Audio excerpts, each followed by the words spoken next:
નમસ્કાર બધાને. હું શૈલેષ ઢોલા આપ સર્વનું ફિઝિક્સ યુનિટના નવા લેક્ચરમાં હું સ્વાગત કરું છું. ઘણાને પ્રશ્ન થતો હશે કે સર ચેપ્ટર નંબર 2 અધૂરું છે, પણ ચેપ્ટર નંબર 2માં જે ટૉપિક છે કેપેસિટર એ તમને પછી ભણાવી દેવામાં આવશે. આજે આપણે નવું ચેપ્ટર સ્ટાર્ટ કરીએ છીએ. એનું નામ છે ધોરણ 12નું ચેપ્ટર 12 એટલે કે એટમ્સ, પરમાણુઓ. ચેપ્ટર ઘણું નાનું છે, આમ તો નાનું ગણી શકો તમે, કારણ કે એમાં કોન્સેપ્ટ બહુ ઓછા આવશે. સૂત્ર ઘણા બધા છે આમાં. પહેલાં આપણે કોન્સેપ્ટ સમજીશું, ત્યારબાદ સૂત્ર સમજીશું. ટૂંકમાં તમારે સૂત્ર યાદ રાખવાના છે, અને આવું કોઈ ચેપ્ટર હોય કે જેમાં સૂત્ર યાદ રાખવાના હોય એ તમારે વધુ વખત રિવિઝન કરવું પડે, બરાબર. સૂત્રોનું ખાસ અને ખાસ યાદ રાખવાનું, જે ચેપ્ટરમાં સૂત્રો આવતા હોય અથવા કે જે દાખલાઓ ફોર્મ્યુલા બેઝડ હોય, બરાબર, સૂત્ર પર આધારિત હોય, એમાં તમારા સૂત્રમાં જે પદ આવે છે એ ખાસ તમને નોલેજ હોવું જોઈએ કે કયું પદ શું બતાવે છે અને કઈ રીતે સૂત્રનો યુઝ કરવો. આ વસ્તુ ક્લિયર હોય તો તમને દાખલામાં કોઈ પરેશાની પડતી નથી, બરાબર. ચલો આપણે જો આજે સ્ટાર્ટ કરીએ ચેપ્ટર નંબર 12 એટમ્સ એટલે પરમાણુઓ. તો ચેપ્ટરના 2-3 ભાગ છે આમ તો, કે જેમાં આપણે પહેલાં રુથરફોર્ડનો પ્રયોગ છે, ત્યારબાદ હાઇડ્રોજન વર્ણપટની શ્રેણીઓ છે, અને ત્યારબાદ બોર મોડલ છે, બરાબર. આ બોર મોડલ છે એ ઘણું બધું ડિટેલમાં આપણે ભણવાનું છે, અને એના દરેક ક્વેશ્ચન પણ પૂછાય છે. સ્ટાર્ટ કરીએ આપણે. તો તમે બધા ચેપ્ટર બધું બોર્ડમાં થિયરી ભણ્યા જશો, બરાબર છે. છતાં પણ હું અહીંયા તમને જરૂરી છે એ થિયરી પાછી કદાચ તમને એવું લાગશે કે રિવિઝન થાય છે. તો સ્ટાર્ટ કરી.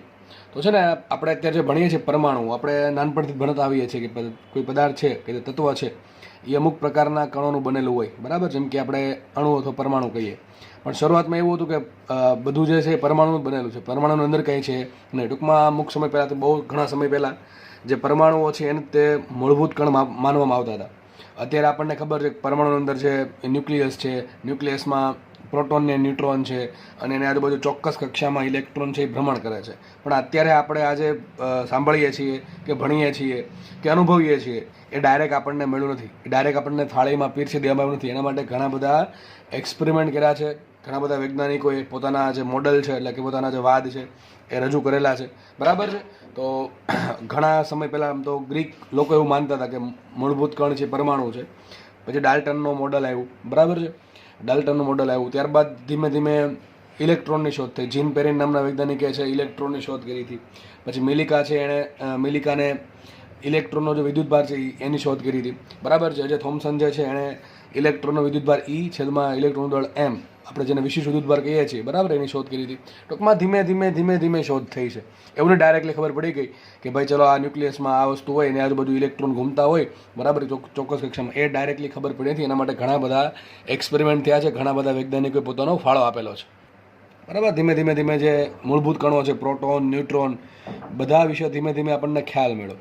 એમાં એક વૈજ્ઞાનિક હતો રુથરફોર્ડ અથવા રથરફોર્ડ, તમે જે પણ વાંચો એ, બરાબર છે. એણે એક આલ્ફા કણનો પ્રકીર્ણનનો પ્રયોગ કર્યો હતો. આ શબ્દથી ઘણાને થાય સર આ વોટ ઇઝ ઇટ, પ્રકીર્ણન શું છે? સ્કેટરિંગ. સ્કેટરિંગ એટલે સિમ્પલ ભાષામાં તમને સમજાવો ત્યારે, સિમ્પલ ભાષામાં એકદમ આ ચેપ્ટર સમજવા માટે પ્રકીર્ણન સમજવું હોય તો માનો કે કોઈ કણ છે એ જે દિશામાં જાય છે એનો ગતિમાર્ગ કોઈના સાથે અથડામણથી તો કંઈક થવાથી બદલાઈ જાય, એને સિમ્પલ ભાષામાં પ્રકીર્ણન કહો. અત્યારે ફરીથી કહું છું, માનો કે કોઈ કણ છે ધારો કે આ ડાયરેક્શનમાં જાય છે, ધીમે ધીમે આગળ વધે છે, બરાબર, ધીમે ધીમે આગળ વધે છે. અહીંયા કોઈકની જોડે એનું માનો કે બળ લાગ્યું, કે અપાકર્ષી બળ લાગ્યું, આકર્ષી બળ લાગ્યું, અથવા કોઈ જોડે અથડામણ થવાથી એનો ગતિમાર્ગ પહેલાં ધીમે ધીમે આ રીતે હતો, ધારો કે આમ થઈ ગયો. ટૂંકમાં એનો જે ગતિમાર્ગ છે બદલાઈ ગયો, આમથી આમ થઈ ગયો. ટૂંકમાં એનો જે મૂળભૂત માર્ગ હતો, બરાબર, એનો જે મૂળ માર્ગ હતો એમાં કંઈક ચેન્જીસ આવ્યો. તો આને સિમ્પલ ભાષામાં અત્યારે તમે પ્રકીર્ણન કહી શકો છો, સ્કેટરિંગ કહી શકો છો, બરાબર છે, સિમ્પલ સમજવા માટે અત્યારે. તો રુથરફોર્ડનો પ્રયોગ બધા મોસ્ટલી લોકોને આવડતો જ હશે, તમને બધાને, બરાબર. શું હતું એક્ઝેક્ટલી કે એક તો મારે ભાઈ રુથરફોર્ડે આલ્ફા કણનો ઉપયોગ કર્યો હતો, એટલે આપણે આલ્ફા કણ જ લેવા પડશે. ભાઈ આપણે જ્યારે કોઈ પણ વ્યક્તિનો, કોઈ પણ સાયન્ટિસ્ટનો જ્યારે એક્સપેરિમેન્ટ ડિસ્કસ કરતા હોઈએ ત્યારે સેટઅપ છે એણે જે લીધું એ જ આપણે ચર્ચા કરવી પડે. તો એણે શું કર્યું હતું, એક આલ્ફા કણનો ઉદ્ગમ તો લેવું પડશે ને, કારણ કે આપણે આલ્ફા કણ ઉત્પન્ન કરવા, આપણે આલ્ફા કણનો યુઝ કરવાનો છે. તો આલ્ફા કણ યુઝ કરવા માટે એણે કંઈક ઉદ્ગમ લીધું હશે, બરાબર. ધારો કે મેં દર્યું છે, ધારો કે આ જે છે એ આલ્ફા કણનો ઉદ્ગમ છે. હવે આલ્ફા કણના ઉદ્ગમમાંથી અસંખ્ય આલ્ફા કણો ઉત્પન્ન થાય, પણ મારે એને એક ડેફિનેટ ડાયરેક્શનમાં જ આગળ વધવા દેવા છે, બરાબર. મારે એને એક જ દિશામાં આગળ વધવા દેવા છે. અહીંથી તો ગમે દિશામાં આગળ વધતા હોય, બરાબર. પણ એના માટે એને શું કર્યું કે ભાઈ એને છે ને લેડનો યુઝ કર્યો. લેડ એટલે કે સીસું, બરાબર. સીસાના બે બોક્સ લીધા, બરાબર છે, કે જેમાંથી આલ્ફા કણની કિરણાવલી પસાર થાય. હવે સીસાનો કંઈક ગુણધર્મ હશે, બરાબર, કે જેના કારણે શું થશે કે આલ્ફા કણ છે એ તમને એક ડેફિનેટ ડાયરેક્શનમાં જ મળશે. એનો જે ફ્લો છે, આલ્ફા કણની જે ડાયરેક્શન છે એ સીસાના બ્લોકમાંથી પસાર થયા બાદ તમને એક જ દિશામાં મળશે. તો આ લેડ બોક્સનો ઉપયોગ આ છે કે આલ્ફા કણનો જે ગતિમાર્ગ છે એ ડેફિનેટ ડાયરેક્શનમાં, એક નિશ્ચિત ડાયરેક્શનમાં આગળ વધવા દે છે, બરાબર. બીજા કોઈ દિશામાં આગળ વધવા દેતા નથી. ટૂંકમાં આપણને એક જ દિશામાં આલ્ફા કણનો ફ્લો મળે. તો અહીંથી આલ્ફા કણ ઉત્પન્ન થયા, આગળ જઈને પસાર થયા લેડના અથવા લેડના શું કહેવાય બ્લોકમાંથી, બરાબર. આગળ શું થયું, આગળ એને છે ને પરમાણુનો અભ્યાસ કરવા માટે અથવા પરમાણુની અંદર શું છે એક્ઝેક્ટલી એનો અભ્યાસ કરવા માટે એણે એકદમ પાતળું સોનાનું ખૂબ જ પાતળું વરખ લીધું હતું. લગભગ છે એની જે સોનાનું જે વરખ છે એની જાડાઈ જે છે એ ખૂબ જ પાતળી, એટલે કેટલી હતી 0.20 માઇક્રોમીટર, બરાબર. બહુ ઓછી હતી, 0.20 માઇક્રોમીટરના લગભગ ક્રમની હતી, બરાબર. હવે તમે એવું માની શકો કે જે સોનાનું વરખ છે ને એને એટલું બધું પાતળું લીધું હતું કે જેથી શું થાય ખબર છે, માનો કે સોનાનું વરખ છે તો માનો કે આ લાઇનમાં છે ને એક પરમાણુ જ આવે, અહીંયા એક પરમાણુ, અહીંયા એક પરમાણુ, અહીંયા એક પરમાણુ, અહીંયા એક પરમાણુ, અને પાછળ કોઈ બીજું પરમાણુ ન હોય. જો તમે જાડું લેયર લેશો, જેમ કે માનો કે પેન છે, પેન, બરાબર છે, તો પેનની જાડાઈ ઘણી બધી છે, તમે એમ ના કહી શકો આમાં એક જ પરમાણુ લેયર છે, એમાં ઘણા બધા લેયર હશે. તો આ જે સોનાનું વરખ છે એ એકદમ પાતળું લીધું. કદાચ તમને મનમાં ક્વેશ્ચન થાય સર પાતળું લેવાનું રીઝન શું, એ તમને હમણાં થોડાક સમય પછી સમજાઈ જશે, બરાબર. તો એણે એટલું બધી જાડાઈ પાતળી લીધી સોનાના વરખની કે એવું માની શકીએ આપણે કે સોનાનું વરખ, માનો કે આ સોનાનું વરખ છે, આટલું આ એની જાડાઈ છે, બહુ પાતળી છે. પાતળી એટલી બધી પાતળી છે કે આમાં માનો કે એક જ અણુ આવે છે, એટલે માનો ને કે સોનાના વરખની જાડાઈ છે એ લગભગ કેટલી છે, એ લગભગ સોનાના સોનાનો જે અણુ છે એના વ્યાસ જેટલી છે. કેટલી છે? સોનાના અણુના વ્યાસ જેટલી લગભગ એને જાડાઈ લીધેલી, બરાબર. ઓકે, ચલો. તો માનો કે તમારે એમ જ માનવાનું છે કે અહીંથી જે આલ્ફા કણ આવશે, અહીંયા આખું સોનાનું વરખ આખું આમ ઊભું છે સામે, આલ્ફા કણની સામે આખું સોનાનું વરખ ઊભું છે, અને આમાં એક પરમાણુ જ છે, બરાબર. અહીંયા એક પરમાણુ, અહીંયા એક પરમાણુ, અહીંયા એક પરમાણુ, આ નીચે છે પણ આમ સાઈડમાં પાછળ કોઈ નથી, બરાબર. માનો કે જાડું લેયર હોય તો એક પરમાણુ, એની પાછળ બીજો, પછી ત્રીજો, ચોથો, પાંચમો, છઠ્ઠો, એમ અસંખ્ય પરમાણુ ગોઠવાયેલા હોય. પણ સોનાનું વરખની જાડાઈ એટલી બધી પાતળી છે કે એવું આપણે એક્સપેક્ટ કરી શકીએ, બરાબર, ધારી શકીએ કે જેથી સોનાના વરખમાં બરાબર એક જ પરમાણુનું લેયર છે, બીજું લેયર પાછળ છે નહીં. તો માનો કે આલ્ફા કણ આવે છે, હવે આલ્ફા કણ છે એણે હવે રુથરફોર્ડે ઓબ્ઝર્વેશન કર્યું, એણે પાછળ એક છે ને સ્ક્રીન લીધી, ઝિંક સલ્ફાઇડની સ્ક્રીન લીધી. હવે ઝિંક સલ્ફાઇડની સ્ક્રીનમાં થાય શું, આલ્ફા કણ અહીંથી પસાર થશે, બરાબર, સોનાના વરખમાંથી પસાર થશે, અને સોનાના વરખમાંથી પસાર જો થઈ ગયો, માનો કે આલ્ફા કણ સોનાના વરખમાંથી પસાર થઈ ગયો, તો પસાર થઈને એવું નહીં કે આ ડાયરેક્શનમાં છે, કોઈ પણ ડાયરેક્શનમાં પ્રકીર્ણન પામશે. જો સ્કેટરિંગ મેં કીધું હતું, એનો મૂળ માર્ગ આ છે, એનો મૂળ માર્ગ બદલાઈ ગયો, મૂળ માર્ગ બદલાવવાથી જે ઘટના બની એને સિમ્પલ ભાષામાં પ્રકીર્ણન કહેવાય, સ્કેટરિંગ કહેવાય. તો માનો કે આલ્ફા કણ છે, એક આલ્ફા કણ આમ ગયો, બરાબર. તો આ ઝિંક સલ્ફાઇડ સ્ક્રીન પર ખબર કેમ પડે આલ્ફા કણ આવ્યો, એક ક્ષણભર પૂરતું, ટૂંકમાં ખૂબ જ ઓછા સમય માટે અહીંયા એક નાનકડું ટપકું ઉત્પન્ન કરશે, પ્રકાશિત ટપકું, બરાબર. એક લાઇટનું ડોટ ઉત્પન્ન કરે જેથી ખબર પડે કે ભાઈ આલ્ફા કણ અથડાય છે. માનો કે એક આલ્ફા કણ અહીંયા અથડાણો, બરાબર, તો ત્યાં ખબર પડે ભાઈ ટપકું થયું, બરાબર. એક પ્રકાશિત ટપકું થોડાક સમય માટે થશે એટલે ખબર પડી જશે કે ભાઈ ત્યાં આલ્ફા કણ અથડાય છે. તો માનો કે 0 ડિગ્રીનો એંગલ છે, બરાબર, ધારો કે અહીં 60 ડિગ્રીનો એંગલ છે, બરાબર, ધારો કે 90 ડિગ્રીનો એંગલ છે, 45 ડિગ્રીનો એંગલ છે. ઓકે, તો આ પ્રમાણે ઝિંક સલ્ફાઇડની સ્ક્રીન પર આ પ્રમાણે એંગલ આપેલા. હવે જે જગ્યાએ ટપકું થાય ત્યાં ખબર પડે કે આલ્ફા કણ છે 90 ડિગ્રી જતો તો ક્યાં પહેલા 0 ડિગ્રીના ખૂણે, હવે 90 ડિગ્રીના ખૂણે અથડાણો, એનું સ્કેટરિંગ એટલું થયું, 90 ડિગ્રી જેટલું સ્કેટરિંગ થયું. તો આવું એને ઓબ્ઝર્વ કર્યું. તો એને બહુ મસ્ત ઓબ્ઝર્વ કર્યું, ખાસ ધ્યાનથી સાંભળજો, બરાબર છે. જો એને ત્યારે ખબર નથી કે પરમાણુની અંદર એક્ઝેક્ટલી શું છે, એને ત્યારે એક્ઝેક્ટલી ખબર નથી કે એક્ઝેક્ટલી પરમાણુની અંદર શું છે. આપણને અત્યારે ખબર છે કે પરમાણુ અંદર શું છે, એક ન્યુક્લિયસ છે કે જેમાં ન્યુટ્રોન અને પ્રોટોન છે એ સ્થિર અવસ્થામાં રહેલા છે, અને એની આજુબાજુ ચોક્કસ કક્ષામાં ઇલેક્ટ્રોન અમુક ચોક્કસ માત્રામાં, ચોક્કસ સંખ્યામાં ભ્રમણ કરે છે, ચોક્કસ કક્ષામાં અને ચોક્કસ સંખ્યામાં ભ્રમણ કરે છે. એવું આપણને અત્યારે ખબર છે, જે માહિતી ત્યારે એને હતી નહીં. એટલે એનો જ એક્સપેરિમેન્ટ કર્યું એક્ઝેક્ટલી શું છે. તેણે એક ઓબ્ઝર્વેશન કર્યું, એણે જોયું અહીંથી જેટલા બી આલ્ફા કણો આવે છે મોટી સંખ્યામાંથી, બરાબર, એમાંથી મોટા ભાગના આલ્ફા કણો છે એ 0 ડિગ્રી અથવા એની આજુબાજુના ખૂણા પર જ પ્રકીર્ણન પામે છે. સમજો, ખાસ સમજો ભાઈ. હવે એક્ઝેક્ટલી સ્ટાર્ટ થયું તમારું જીનિટ, બરાબર. પહેલું ઓબ્ઝર્વેશન શું હતું એનું, એણે જોયું કે મોટા ભાગના આલ્ફા કણો જે સોનાના વરખ પર તરફ આવે છે એમાંથી મોટા ભાગના આલ્ફા કણો સોનાના વરખમાંથી પ્રકીર્ણન પામે છે. એટલે કઈ રીતે પ્રકીર્ણન પામે છે, ખૂબ જ ઓછા ખૂણે, અથવા તો એમ કહી શકો કે મોટા ભાગના આલ્ફા કણો છે એ પ્રકીર્ણન પામતા જ નથી, બરાબર. એવું બની શકે કે જે જ માર્ગે આવે છે એ જ માર્ગે પાછા 0 ડિગ્રી અથવા એની ટૂંકમાં ખૂબ જ નજીકનો ખૂણો આજુબાજુ ધરાવે છે બહાર આવીને. બીજું ઓબ્ઝર્વેશન એવું કર્યું કે અમુક થોડાક જ માત્રામાં એટલે કે થોડાક જ સંખ્યાના આલ્ફા કણો છે એ ખૂબ જ મોટા ખૂણે પ્રકીર્ણન પામે છે. ખૂબ જ મોટો ખૂણો કેટલો? 150 ડિગ્રી કરતાં વધારે. આ એવું બને ને ભાઈ, આ આખું જે ઝિંક સલ્ફેટની સ્ક્રીન છે એ આખી છે હો ભાઈ, એક્ઝેક્ટલી આખી ગોળ છે, માની શકો તમે એવી, બરાબર છે. તો ધારો કે 100 ડિગ્રી 150 ડિગ્રી પાછળ હશે, એવું કેમ થાય તો થોડાક સમય સમજાઈ જશે, બરાબર. તો એના આપણે આ જસ્ટ એનો એક્સપેરિમેન્ટનો સેટઅપ છે, આપણે એનો ઓબ્ઝર્વેશન હવે સમજીએ શું છે એક્ઝેક્ટલી. આઈ થિંક આ બધી વસ્તુ તમે તમારા ધોરણ 12ના એનસીઆરટીમાં આપેલી છે અને તમે બોર્ડમાં ભણ્યા પણ હશો, બરાબર.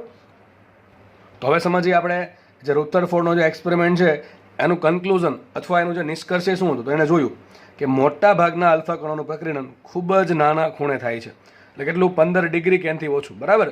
ટૂંકમાં સમજો, અહીંયા મોટા ભાગના આલ્ફા કણો છે એથી ઓટોમેટિક પસાર થઈ જશે, બરાબર છે, અથડાયા વગર. આવું કેમ થાય તમને હમણાં ધીમે ધીમે સમજાઈ જશે. જસ્ટ ખાલી એક્સપેરિમેન્ટ સમજી લો, પછી આપણે એના ઓબ્ઝર્વેશન તરફ અને એમાં જે એનું કારણ શું એમાં જઈએ, બરાબર. ધીમે ધીમે રીઝન શું છે એનું જોઈએ. તો એનું પહેલું ઓબ્ઝર્વેશન શું હતું કે મોટા ભાગના આલ્ફા કણો છે એનું પ્રકીર્ણન થાય છે પણ ખૂબ જ ઓછા ખૂણે. અમુક 0 ડિગ્રીએ પ્રકીર્ણન પામશે, અમુક 10 ડિગ્રીએ, 15 ડિગ્રી. ટૂંકમાં મોટા ભાગના જે છે ને લગભગ તમે કહી શકો 99.8% અથવા 8% એની આસપાસ ટૂંકમાં મોટા ભાગના આલ્ફા કણો છે એનું પ્રકીર્ણન ખૂબ જ ઓછા ખૂણે થાય છે. બીજું એણે ઓબ્ઝર્વેશન આવું કંઈક કર્યું કે મોટા ભાગના આલ્ફા કણોનું પ્રકીર્ણન પામ્યા સિવાય જ પડદા પર ટપકું ઉપજાવે છે, બરાબર. એટલે શું તમે કીધું પ્રકાશિત ટપકું ઉપજાવશે, કે મોટા ભાગના આલ્ફા કણો છે એ પ્રકીર્ણન પામ્યા જ નથી. ટૂંકમાં જે માર્ગે આવ્યા હતા એ જ માર્ગે પાછા ટૂંકમાં જો ટપકો તો ગમે ને ઉપજશે. કારણ શું? મને કે આલ્ફા કણ અહીંથી આવતો ને અહીંયા ગયો, બરાબર. જેવો અહીંયા થશે એટલે ત્યાં એક પ્રકાશિત ટપકું મળશે, એટલે આપણને ખબર એક બિંદુ મળશે થોડાક સમય માટે. એવું નહીં કે ત્યાં ટપકું મળ્યા જ કરશે આપણને. જે એક વખત આલ્ફા કણ અથડાણો અહીંયા સ્ક્રીન સાથે, બરાબર, તો થોડાક સમય માટે ત્યાં ટપકું ઉપજાયું, બરાબર. આ પ્રમાણે એને સેટઅપ કરી રાખ્યું હતું, ઓકે. તો આ મોટા ભાગના આલ્ફા કણો છે એ પ્રકીર્ણન પામ્યા સિવાય જ પડદા પર ટૂંકમાં એમ કહી શકો કે એનું જે પ્રકીર્ણન છે એ લગભગ 0 ડિગ્રીએ થાય છે અથવા એની આસપાસના ખૂણે થાય છે.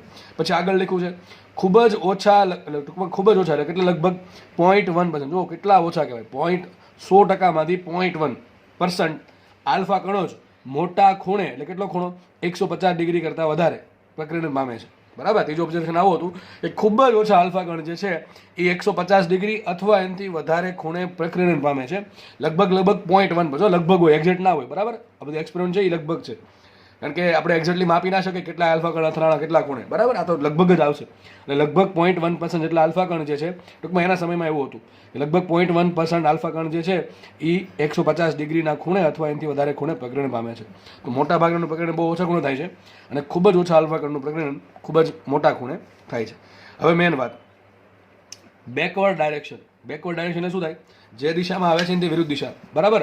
માનો કે આલ્ફા કણ આ દિશામાં આવે છે, ધીમે ધીમે આગળ વધે છે, બરાબર. અને હવે પાછો રિટર્ન થયો તો જો ગતિમાર્ગ કેટલો? 0 ડિગ્રી 180 ડિગ્રી. અરે ભાઈ, આ માર્ગે જ આગળ વધતો હોય તો પ્રકીર્ણન 0 ડિગ્રીનું કહેવાય. પણ અહીંયા તો શું થયું?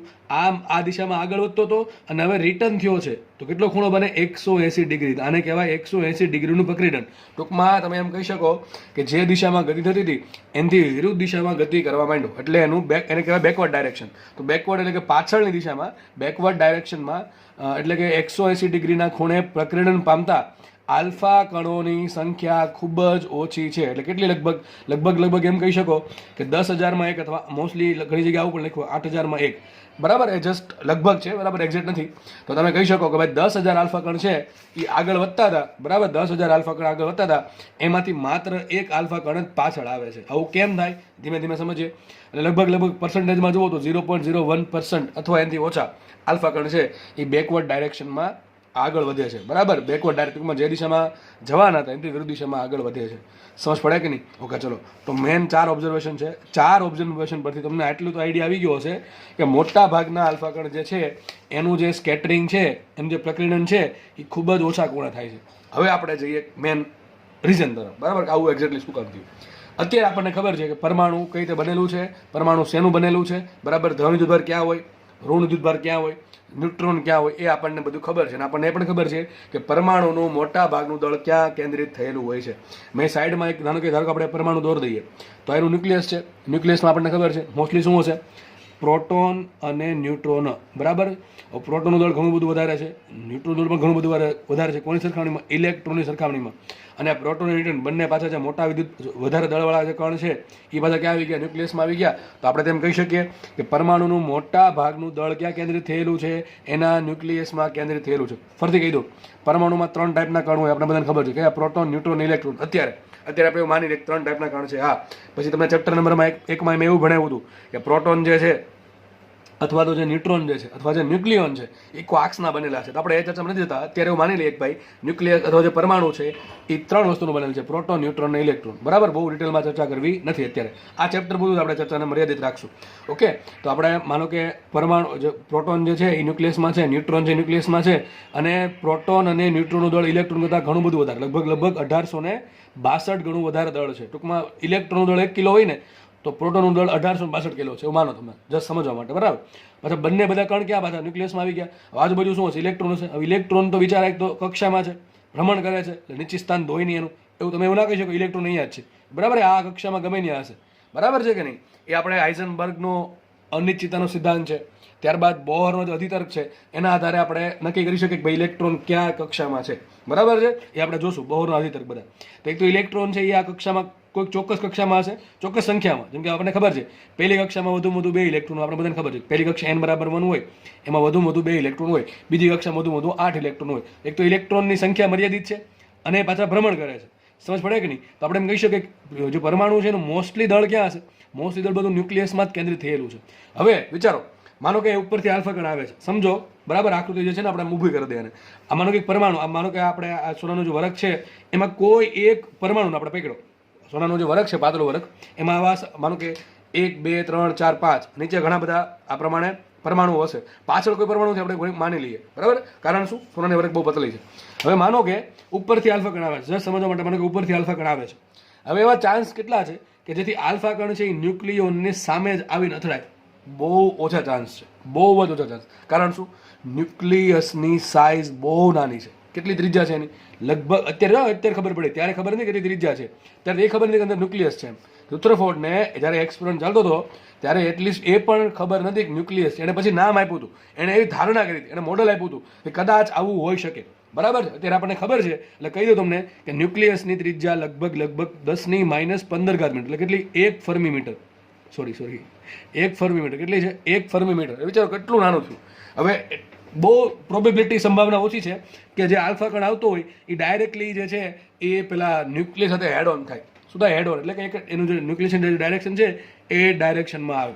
તો બની શકે કે ભાઈ બહુ ખૂબ જ ઓછી માત્રામાં આલ્ફા કણ છે એ ન્યુક્લિયસની સાથે હેડ ઓન થાય. મોટા ભાગના આલ્ફા કણ આ ન્યુક્લિયસની આજુબાજુનો વિસ્તાર, બરાબર, કે જેમાં ઇલેક્ટ્રોન ભ્રમણ કરે છે એમાંથી પસાર થઈ જશે. બીજી વાત, ઘણાના મનમાં પ્રશ્ન થાય, સર તો પછી એવું બની શકે કે આજે ઇલેક્ટ્રોન છે એની સાથે આલ્ફા કણ અથડાઈ શકે? હા, બની શકે. આજે ઇલેક્ટ્રોન ભ્રમણ કરે છે એની સાથે આલ્ફા કણ અથડાય, પરંતુ બીજી વસ્તુ તમને કહી દઉં, ઇલેક્ટ્રોનનું દળ બહુ ઓછું હોય એની સરખામણીમાં આલ્ફા કણનું દળ ઘણું વધારે. માનો કે ઇલેક્ટ્રોન, આ એક ઇલેક્ટ્રોન છે એનું દળ આવશે એમી. આલ્ફા કણનું દળ શું આવે? આલ્ફા કણ એટલે કે હિલિયમ ન્યુક્લિયસ, આલ્ફા કણનું દળ આવે 4 MP. બધાને ખબર છે લગભગ કેટલું દળ આવશે? 4 MP જેટલું આલ્ફા કણનું દળ આવે. હવે એક ઇલેક્ટ્રોનની સરખામણીમાં એક પ્રોટોન છે એ 1862 ગણો વજનદાર છે, તો 4 પ્રોટોન ભેગા થયા. તો એમ કહી શકો તમે કે ઇલેક્ટ્રોન જે છે એની સાથે જો આલ્ફા કણ અથડાણો તો આલ્ફા કણનું દળ ઘણું વધારે છે. તમને મેં સંઘાત ભણાવ્યો છું, 15 લેક્ચર, બરાબર, 1 કલાકના 15 લેક્ચર છે. આટલું ડિટેલમાં સંઘાત કોઈ ભણાવતું છે નહીં ભાઈ, તમને ભણાવેલું છે, તમને યાદ હોવું જોઈએ. બરાબર છે, આપણે ઘણા બધા દાખલા ગણ્યા સંઘાતમાં. તમને એક્ઝામ્પલ આપેલા છે કે જ્યારે કોઈ મોટો કણ છે એ નાના કણ સાથે અથડાય ત્યારે મોટા કણને બહુ ફરક પડે. મેં તમને પહેલાં એક્ઝામ્પલ આપેલા છે દિવાલનું અને દડાનું, અથવા હાથીનું, કીડીનું. આવા ઘણા બધા એક્ઝામ્પલ આપેલા છે કે જ્યારે સૂક્ષ્મ કણ છે એ મોટા કણ સાથે અથડાય, અથવા જે મોટો કણ છે એ સૂક્ષ્મ કણને અથડાય તો મોટા કણની ગતિમાં લગભગ બહુ ઓછો ફરક પડે. બરાબર છે, તો આલ્ફા કણનું ડેફિનેટલી થોડુંક સ્કેટરિંગ થશે. બરાબર, ઇલેક્ટ્રોન સાથે અથડામણ થાય તો આલ્ફા કણનું થોડુંક સ્કેટરિંગ થશે અને મૂળ ડાયરેક્શન જે હતી એનો ગતિમાર્ગ બદલાઈ જશે, પણ જે સ્કેટરિંગ હશે બહુ ઓછા માત્રામાં થશે. એટલે જ મેં કીધું મોટા ભાગના આલ્ફા કણ છે ને એ લગભગ 15 ડિગ્રીની આજુબાજુ, કેટલા આજુબાજુ? 15 ડિગ્રીની આજુબાજુ પકડીને પામે છે મોટા ભાગના. તો લખ્યું જ છે શું તો મોટા ભાગના આલ્ફા કણ પકડીને ખૂબ જ નાના, કેટલું લગભગ 15 ડિગ્રી અથવા એનાથી ઓછા ડિગ્રીના ખૂણે થાય છે. અને એ બીજી વાત કીધું, મોટા ભાગના આલ્ફા કણ એવા છે કે જે અથડામણ વગર, પ્રકીર્ણન પામ્યા વગર જ પડદા પર હાથ ટૂંકમાં ટપકું ઉપજાવે છે. કારણ શું? માનો કે આ સ્પેસમાંથી આ જે જગ્યા ખાલી જગ્યા છે એમાંથી આલ્ફા કણ પસાર થયો, બરાબર છે, બરાબર. માની લો કે આજે સ્પેસ છે એ ન્યુક્લિયસ થોડુંક દૂર છે, તો બની શકે કે ન્યુક્લિયસનું જે અપાકર્ષી બળ છે થોડુંક ઓછું અનુભવ્યું કોણે? આલ્ફા કણ. એટલે બની શકે કે ભાઈ આલ્ફા કણ છે પ્રકરણની બામાં વગર જ અહીંયા પડદા પર ટપકું ઉપજાવ્યું, બરાબર, એવું બની શકે. તો મેઇન રીઝન શું છે? મેઇન રીઝન રુથરફોર્ડને કંઈક એવું લાગ્યું, બરાબર છે. તમારે રુથરફોર્ડનું મોડલ સમજવાનું છે. રુથરફોર્ડને એવી ધારણા કરી કે બની શકે કે ભાઈ ન્યુક્લિયસ જે પરમાણુ છે એના વચ્ચેના ભાગમાં એક એવું બિંદુ, એવું કંઈક શું કહેવાય ક્ષેત્ર હશે અથવા એવી કંઈક જગ્યા હશે કે જ્યાં ગણી શકે કે ભાઈ પરમાણુનું સમગ્ર દળ કેન્દ્રિત થયેલું છે. આ જગ્યાને રુથરફોર્ડે નામ આપ્યું હતું ન્યુક્લિયસ. શું નામ આપ્યું હતું? ન્યુક્લિયસ. તેને એક્ઝેક્ટ ત્યારે ખબર નથી કે ભાઈ ન્યુક્લિયસ અંદર શું છે, બરાબર છે. પ્રોટોન છે, ન્યુટ્રોન છે, ઇલેક્ટ્રોન છે, એ કંઈ ખબર હતી નહીં, બરાબર. આઈ થિંક તમને સમજ પડી ગઈ છે કે ભાઈ આવું કેમ થાય છે. બધા મોટા ભાગના આલ્ફા કણ છે એ 0 થી 15 ડિગ્રીના ખૂણામાં જ કેમ ભાગે? એનું કારણ આ છે. હવે વાત કરીએ આની. આ સર 180 ડિગ્રીના ખૂણે કેમ પાછું આવે? જો ખાસ સમજો ભાઈ, હવે આ ખાસ સમજવાનું છે. આના પરથી આપણે બીજી બે થિયરી સમજવાની છે, એટલા માટે કહું છું તમને. માનો કે અહીંયા એક ન્યુક્લિયસ છે, સમજો આ ન્યુક્લિયસ છે, બરાબર છે. ન્યુક્લિયસમાં શું હોય? Proton plus neutron. ન્યુટ્રોન કોઈ ચાર્જ છે નહીં, પણ પ્રોટોન બાય ચાર્જ છે. ધારો કે આ જે ન્યુક્લિયસ છે એમાં એમ પ્રશ્ન તમને પૂછું, આ એક ન્યુક્લિયસમાં કેટલા પ્રોટોન હશે? તો સિમ્પલ વસ્તુ છે, એક પરમાણુ જે પરમાણુ હોય, બરાબર, એ પરમાણુ જે છે એ પરમાણુમાં રહેલા પ્રોટોનની સંખ્યાને કહેવાય પરમાણુ ક્રમાંક. તો એક પરમાણુ, કોઈ પણ પરમાણુ હોય એના એક પરમાણુના ન્યુક્લિયસમાં કેટલા પ્રોટોન હોય? Z, બરાબર. ઇન્ટુ કરો એ તો શું મળે? ન્યુક્લિયસમાં રહેલો ચાર્જ. કારણ શું? ન્યુટ્રોન તો ભલે, ન્યુટ્રોન કેટલા હશે? ન્યુટ્રોન આપણે એના માટે તમારે ખબર હોવી જોઈએ તમને પરમાણુ ભાર A, બરાબર છે. હવે એમાંથી Z બાદ કરો તો શું મળે? ન્યુટ્રોનની સંખ્યા મળે. એ આપણે પછીનું ચેપ્ટર કયું જે આપણું ન્યુક્લિયસ છે એમાં ભણશું, બરાબર. ડિટેલમાં ચર્ચા નથી કરવી, પણ કહેવા એમ માંગુ છું કે ચલો પ્રોટોનની સંખ્યા Z છે, બરાબર. પરમાણુ ક્રમાંક જેટલો હોય એટલા ન્યુક્લિયસમાં પ્રોટોન હોય, એને પરમાણુ ક્રમાંક કહેવાય. સિમ્પલ આપણે સંજ્ઞા આપી છે Z. તો ન્યુક્લિયસમાં કેટલા પ્રોટોન હોય? Z હોય. એક પ્રોટોનનો ચાર્જ કેટલો? E. તો કુલ કેટલા પ્રોટોન? જે કુલ Z પ્રોટોન છે એનો કુલ ચાર્જ કેટલો આવશે? Z આવશે. સામે ન્યુટ્રોન બીજા જોડે જોડે શું છે? ન્યુટ્રોન પણ છે, પણ ન્યુટ્રોનનો ચાર્જ કેટલો છે? 0, બરાબર છે. તો ન્યુક્લિયસનો કુલ ચાર્જ કેટલો આવશે? Z. કેટલો આવશે? Z. અને કેવો? પોઝિટિવ કે નેગેટિવ? પોઝિટિવ, બરાબર. મને કંઈ પોઝિટિવ ન્યુટ્રોન છે, સોરી પોઝિટિવ ન્યુક્લિયસ છે. હવે થાય છે શું? માનો કે અસંખ્ય આલ્ફા કણ આની સામે આવે છે, બરાબર, આ વરખની તરફ આવે છે. બની શકે કોઈ આલ્ફા કણ છે, આટલી બધી મોટી સંખ્યામાં આલ્ફા કણો છે, તો બની શકે કોઈ આલ્ફા કણ છે સીધી આ જે ડાયરેક્શન છે ને સીધી લીધા એમાં જ આગળ વધે છે. ધીમે ધીમે આલ્ફા કણ આગળ વધશે, બરાબર. ધીમે ધીમે આલ્ફા કણ આગળ વધશે. આલ્ફા કણને પોતાનો કંઈક વેગ હશે કે નહીં હોય, બરાબર. આલ્ફા કણ અહીંથી ઉત્પન્ન થયા અને આજે જે પેલું જે લેડ છે એનો જે બ્લોક છે એમાંથી પસાર થયા એટલે એક સિમ્પલ એક દિશામાં કિરણાવળી મળી, બરાબર, વન ડાયમેન્શન મોશન મળી.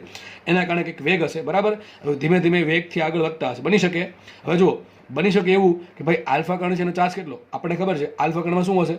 2 પ્રોટોન અને 2 ન્યુટ્રોન. તો આલ્ફા કણ પાસે કેટલો વિદ્યુતભાર છે? +2. એ બધાની ખબર છે, ચેપ્ટર નંબર 1 માં આવી ગયું, બરાબર. તો આલ્ફા કણ પાસે પોતાનો +2 ચાર્જ છે.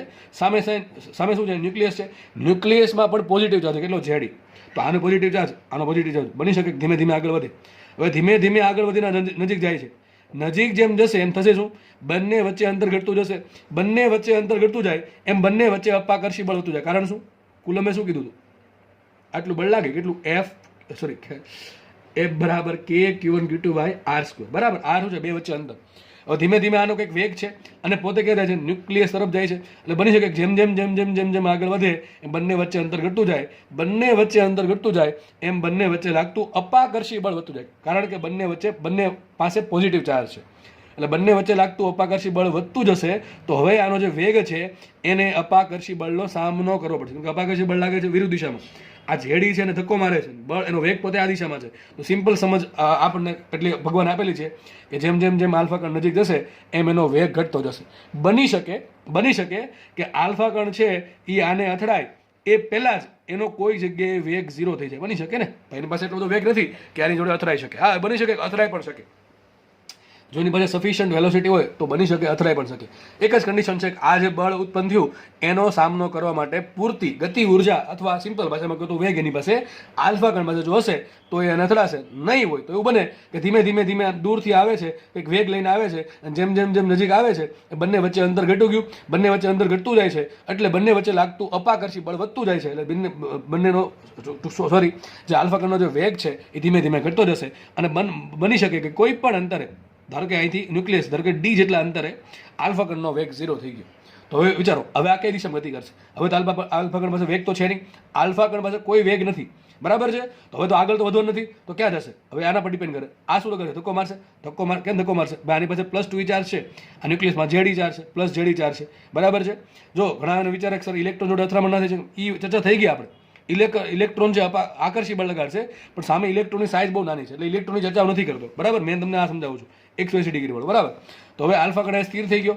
આ શું લગાડે? ધક્કો મારે છે, અપાકર્ષી બળ, તો ક્યાં જશે? વિરુદ્ધ દિશા જશે કે નહીં જાય? એટલા માટે એનું પ્રકરણ થયું 180 ડિગ્રીના ખૂણે. આ કન્ડિશન છે. પણ વિચારો, આવું થવા માટે આલ્ફા કણની સંખ્યા, સોરી, આવું બનતું હશે એવા આલ્ફા કણની સંખ્યા કેવી હશે? બહુ ઓછી હશે. કારણ શું? અરે ભાઈ તમે વિચારો કે ભાઈ એક પરમાણુ છે, એમાં માત્ર નાનકડી જગ્યામાં આ તમારો શું કહેવાય ન્યુક્લિયસ છે, એ બધી કેટલી ત્રિજ્યાનું? વિચારો 10⁻15, વિચારો 10⁻15, બરાબર. 10⁻7 હોય એને શું કહેવાય? 1 કરોડનો 1 ભાગ. માનો કે તમારી પાસે 1 કરોડ રૂપિયા છે, એની 10⁻7 થાય 1 રૂપિયો. સમજ પડે કે નહીં? 1 કરોડ રૂપિયાનો 1 કરોડનો ભાગ થશે 1 રૂપિયો. આ તો જો 10⁻15 છે. વિચારો કેટલું નાનું થાય. તમે થોડુંક ઇમેજિન કરો ભાઈ. ખાલી આ આંકડા વાંચવા નથી થતા, આંકડાને સમજતા શીખો ક્યારેક. 10⁻7, 10⁻15. વિચારો કેટલું નાની જગ્યા થાય. 1 મીટરનો 10⁻15મો ભાગ, એટલે બહુ નાની જગ્યા થઈ. એમાં ન્યુક્લિયસ છે, અને એમાં પાછું આલ્ફા કણ છે. આ પ્રમાણે હેડ ઓન, ટૂંકમાં જે ડાયરેક્શન એક જ દિશામાં હોય એને હેડ ઓન કહેવાય, બરાબર છે. જો જરૂરી નથી કે સંઘાત થાય જ, સંઘાત થશે કે નહીં એનો આધાર, બરાબર, એની જે પ્રોબેબિલિટી છે સંઘાત થવાની, એ કોના પર ડિપેન્ડ કરે? આલ્ફા કણના વેગ પર, કે કેટલો વેગ છે, બરાબર છે. જો જે અપાકર્ષી બળ છે એનો સામનો કરવા માટે જરૂરી વેગ હશે તો બની શકે કે સંઘાત થાય. જો વેગ નહીં હોય તો આ સ્થાને, ટૂંકમાં કોઈ પણ સ્થાને આલ્ફા કણ ઊભો રહી જશે, કારણ કે એની વેલોસિટી 0 થઈ ગઈ, એટલે ગતિ ઉર્જા 0 થઈ ગઈ. તો જે અપાકર્ષી બળ લાગે એનો સામનો કરવા માટે જરૂરી ઉર્જા છે નહીં, તો શું કરશે? પાછો રિટર્ન આવશે. એટલે 180 ડિગ્રીના ખૂણે પ્રક્રિયન થયું. તો આપણે જે મુદ્દા ભેળા હતા અહીંયા 4 મુદ્દા, આઈ થિંક તમને હવે કટ ટુ ક્લિયર યાદ રહી ગયા હશે, એક્ઝેક્ટલી રીઝન સહિત, કારણ સહિત કે શું થાય છે. તો જો આપણે ફરીથી ફટાફટ વાંચી લઈએ કે મોટા ભાગના આલ્ફા કણોનું પ્રકરણ ખૂબ જ ઓછા ખૂણે થાય છે. કારણ શું? ભાઈ ન્યુક્લિયસ જોડે અથડાય અથવા ન્યુક્લિયસ જોડે આવું હેડન થાય એવા આલ્ફા કણ બહુ ઓછા છે, અથવા ન્યુક્લિયસની નજીકનો જે વિસ્તાર છે એમાંથી પણ જો આલ્ફા કણ પસાર થાય, બરાબર છે, તો પણ બની શકે કે ભાઈ ન્યુક્લિયસની નજીક આવશે એટલે અપાકર્ષી બળ લાગે, બરાબર, એવું બનશે. પણ હા, હું તમને ચાલો બીજી એક વસ્તુ કહેવાની રહી ગઈ. ઘણા દેખસરા 180 ડિગ્રીનું જોડે ખૂણો પ્રકરણ સમજાઈ ગયું, પણ આ 150 ડિગ્રીના ખૂણે, 160 ડિગ્રીના ખૂણે, 170 ડિગ્રીના ખૂણે એમ પણ પ્રકરણ થતું હશે. આ થતું હશે. એનું કારણ શું? એનું કારણ તમને હજી પછી થોડાક સમય પછી સમજાય જશે. થોડુંક પેશન્સ રાખવી, બરાબર છે. એટલે હું એમ કહું છું કે મોટા ભાગના આલ્ફા કણ છે આ આજુબાજુની સ્પેસમાંથી પસાર થશે. બની શકે કે અમુક આલ્ફા કણ છે એ જે પેલો ન્યુક્લિયસ છે એની એક જ ડાયરેક્શનમાં, ટૂંકમાં, અથવા એમ કહી શકો હેડ ઓન થાય, અથવા આ જે ન્યુક્લિયસ છે આજુબાજુના વિસ્તારમાંથી પસાર થાય. પણ એવા ખૂબ જ ઓછી માત્રાના આલ્ફા કણ હશે. મોટા ભાગના છે અહીંયા નજીકનો જે પરમાણુ, જે ખાલી ભાગ કહી શકાય, એમાંથી પસાર થાય છે. જો માનો કે ભાઈ પરમાણુમાં બધી જગ્યાએ ન્યુક્લિયસ હોત, માની લઈએ આપણે જસ્ટ ખાલી સમજવા માટે કે પરમાણુ છે કે આ ટાઈપનું બનેલું હોત, બરાબર છે, તો મને એમ કહો આલ્ફા કણનું જે પ્રકરણ છે એ કયા ખૂણે થાત? મોટા ખૂણે કે નાના ખૂણે? મોટા ખૂણે, બરાબર. કયા ખૂણે થાત? મોટા ખૂણે. પણ તો ઉલટું રિઝલ્ટ મળ્યું કે મોટા ભાગના આલ્ફા કણનું પ્રકરણ ખૂબ જ નાના ખૂણે થાય છે. એનું કારણ એમ છે, રુથરફોર્ડને સમજાઈ ગયું હતું એ સમયમાં. રુથરફોર્ડને એમ સમજાઈ ગયું કે આવું થતું હોય તો બની શકે કે પરમાણુ ખોખલો છે, વચ્ચેના ભાગમાં કંઈક હશે અને ચારે બાજુ કંઈ નહીં હોય. ટૂંકમાં કંઈ નહીં હોય એટલે ઇલેક્ટ્રોન, એવું ખબર નહીં કે ઇલેક્ટ્રોન હશે કે નહીં હોય, બરાબર છે.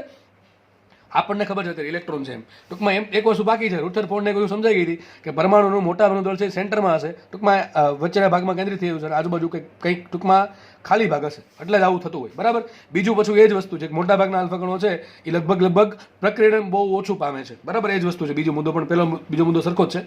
ત્રીજો મુદ્દો એમ કહે છે કે ખૂબ જ ઓછા, એટલે કે લગભગ 0.1%, 100 આલ્ફા કણ નાખો અથવા 1000 આલ્ફા કણ નાખો એમાંથી એક, અથવા 100 નાખો એમાંથી 0.1, એટલે કે 1000 આલ્ફા કણ આપણે આપાત કર્યા હોય એમાંથી લગભગ 1 આલ્ફા કણ છે એનું મોટા ખૂણે પ્રકરણ થાય છે, બરાબર.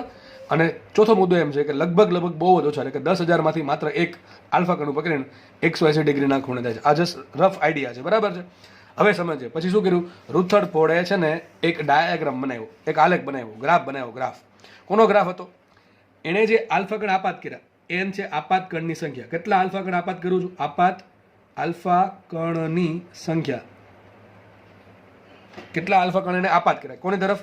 સોનાની વરખ તરફ. ટૂંકમાં અહીંથી કેટલા આલ્ફા કણ થયા? ધારો કે n આલ્ફા કણ આગળ વધે છે, અહીંથી n આલ્ફા કણ છે એ આગળ વધે છે.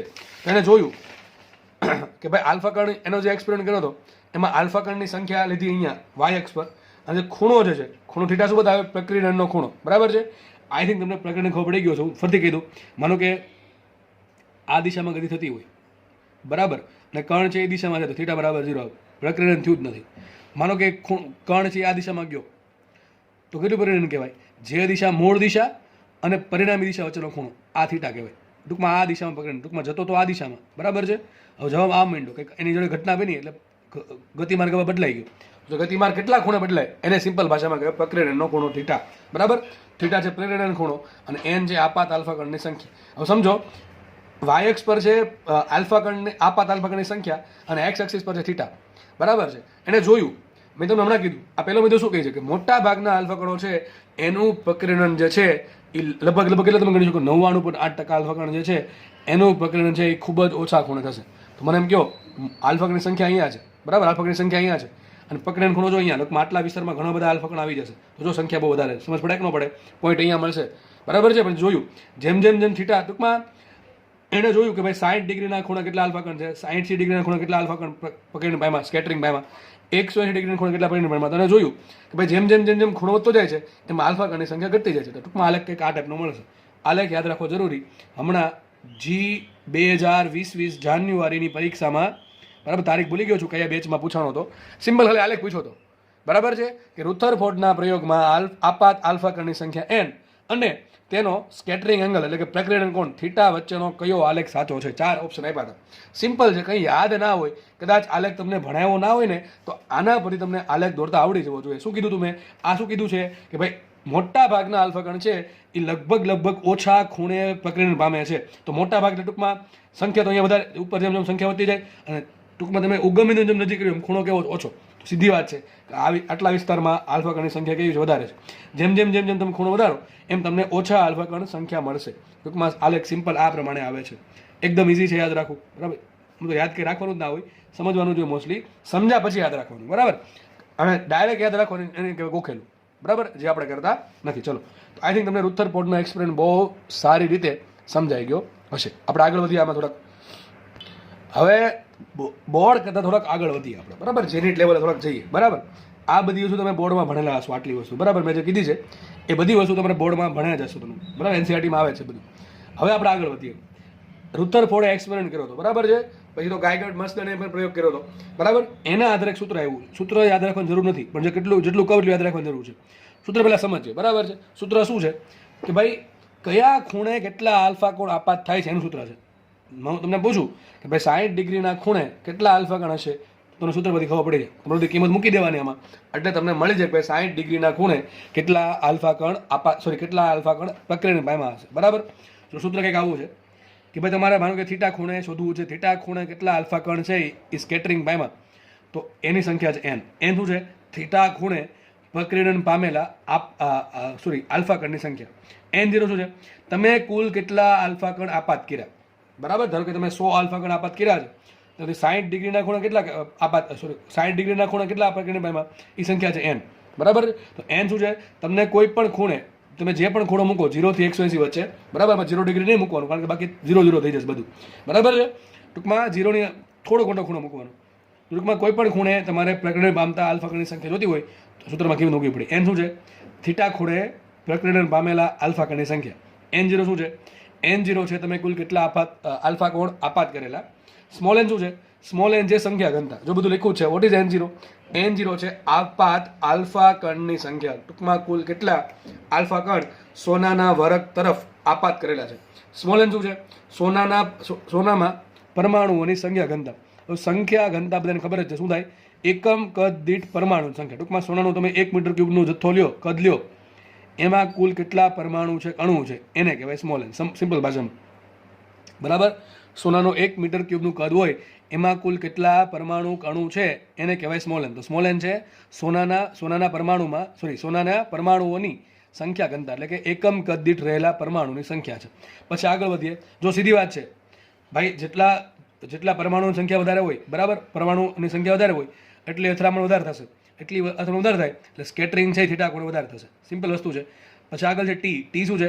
ટી છે જાડાઈ, વરખની જાડાઈ. તમે જેટલી વધારે જાડાઈ રાખશો, વિચારો આપણે આ વસ્તુ કહેતા ભૂલી ગયો ભાઈ, તમે એક જ લેયર છે, બરાબર, તો થશે શું? આલ્ફા કણ અહીંથી આવ્યો તો બની શકે કે ભાઈ ખાલી જગ્યામાંથી પસાર થયો તો એનું સ્કેટરિંગ ઓછું થયું.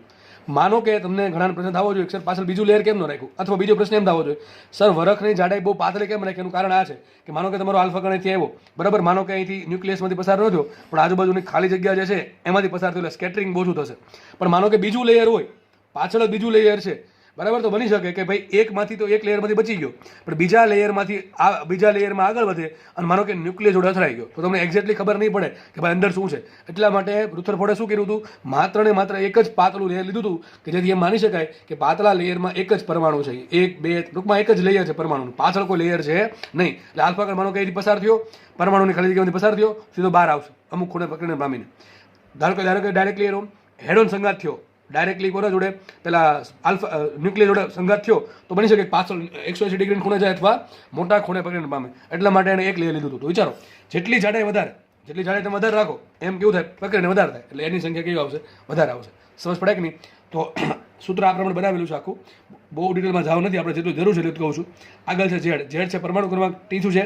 ટી છે સોનાના વરખની જાડાઈ, તમે કેટલું જાડું વરખ લ્યો છો, બરાબર. એ ઝેડ છે પરમાણુ ક્રમાંક ઈ તો ખબર જ છે આપણને, બરાબર. ઈ શું છે? મૂળભૂત વિદ્યુત ભાર 1.6 × 10⁻⁹ કુલમ. એમ શું છે? એમ છે આલ્ફા કણનું દળ, એ લખ્યું છે એમ આલ્ફા કણનું દળ છે. અને વી જો વી શું છે? વી છે આલ્ફા કણનો વેગ. વી શું છે? આલ્ફા કણનો વેગ, બરાબર છે. આગળ છે કેપિટલ એન. મેં પહેલાં કીધું કેપિટલ એન શું છે? થીટા ખૂણે પ્રકરણ પામતા આલ્ફા કણની સંખ્યા. હવે આ સૂત્ર આપણે કંઈ ગોખવાની યાદ રાખવાની જરૂર છે નહીં, આમાંથી અમુક પદ યાદ રાખી લેવા. જેમ કે જો માનો કે સોનુંની જગ્યાએ તમે બીજો કોઈ શું કહેવાય યુઝ કરો, બરાબર, તો પછી સીધી વાત છે દરેક પરમાણુની ન્યુક્લિયસની જે સાઇઝ છે સરખી હોય નહીં, અને દરેકમાં ન્યુક્લિયસમાં પ્રોટોન અને ન્યુટ્રોનની સંખ્યા સરખી ના હોય, ઝેડ બદલી જાય. ઝેડ બદલી જાય તો શું થાય? અપાકર્ષી બળ બદલી જાય. એટલે મેં તમને પહેલાં કીધું એ પ્રમાણે અપાકર્ષી બળ બદલે એટલે કે અલગ અલગ ખૂણે પકડીને થાય, એની સંખ્યા વધઘટ થાય. એટલે એક વસ્તુ બાકી કે ઝેડ શું કામ આવ્યું? આમાં ઝેડ આવ્યું એટલે ન્યુક્લિયસ પર ડિપેન્ડ કરે. આજે આપાત કોણ જે આપાત જે આલ્ફા કણ છે એમાંથી થીટા ખૂણે કેટલા સ્કેટરિંગ પામે છે એનો આધાર ઝેડ પર પણ છે. તો એક તો ઝેડ પર ડિપેન્ડ કરે, બરાબર. બીજું કોના પર ડિપેન્ડ કરે? કેટલી સંખ્યા ઘનતા છે. તો કે સંખ્યા ઘનતા કોના પર ડિપેન્ડ કરે? આપેલ ન્યુક્લિયસ અથવા આપેલ પરમાણુ કે તત્વનો જેના પર ડિપેન્ડ કરે. ટી તો આપણા હાથમાં હોય, કેટલું જાડું વરખ રાખવું, બરાબર છે. તો મોસ્ટલી આમ યાદ રાખો, જો N0 આપણા હાથમાં છે, બરાબર, ટૂંકમાં કેટલા આલ્ફા કોણ આપાત કરો, ચલો સાઈડમાં રાખો. ઈ તો એક તો ઈ ફિક્સ થઈ ગયું, એમ છે આલ્ફાનું દળ એ પણ ફિક્સ થઈ ગયું, અને વી ધારો કે વી છે એ પણ ફિક્સ કરી દઈએ તો ખાલી 3 વસ્તુ વધશે, 4 વસ્તુ. તો N વધશે, T વધશે, Z વધશે અને 1/sin⁻⁴ θ/2, બરાબર છે. તમારે શું કરવાનું? sin θ/2 ની 4 ઘાત. શું થશે? sin θ/2 ની 4 ઘાત. આપણે કહીએ ને sin² θ, એમ કહેવાય sin⁻⁴ θ/2, બરાબર છે.